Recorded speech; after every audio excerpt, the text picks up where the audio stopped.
Ieri una tragedia si è consumata su un posto di lavoro a Mestre, al Teatro Momo. Si sta facendo abbastanza per garantire la sicurezza sul lavoro o si sta facendo troppo poco?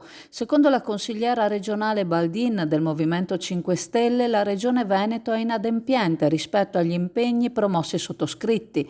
Ancora nel 2018 Zaia aveva promesso all'interno del piano regionale per la salute e la sicurezza nei luoghi di lavoro l'assunzione di 60 tecnici all'interno degli Spisal, ma ora, afferma Baldin, le carenze d'organico sono ancora pesanti. Il Veneto è la seconda regione per numero di decessi sul lavoro. Ieri, a non fare ritorno a casa, è stato un operaio di 45 anni. Lo scorso anno in Veneto i decessi sul lavoro sono stati 101 e le denunce all'INAIL per infortuni e per malattie professionali sono in aumento. Più della metà degli infortuni dipendono da una violazione delle norme sulla sicurezza, ciò in base a uno studio fatto, afferma Baldin. Diventa quindi essenziale la prevenzione e il controllo, diventano essenziali i tecnici promessi da Zaia.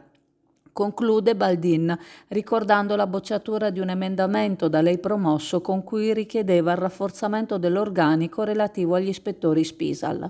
Il consigliere regionale Montanariello, Partito Democratico, ricorda che il Teatro Momo è una proprietà comunale, un luogo istituzionale dove l'attenzione per le norme dovrebbe fare da esempio. Secondo il consigliere è improrogabile in Veneto investire nella tutela dei lavoratori.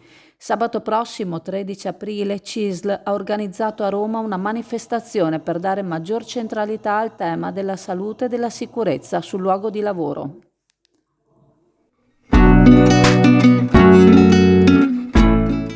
Preparati a gustare le specialità tradizionali e le novità esplosive che potrai trovare all'Indiga. Gelato artigianale anche per l'asporto, per gustarlo in compagnia dove vuoi tu.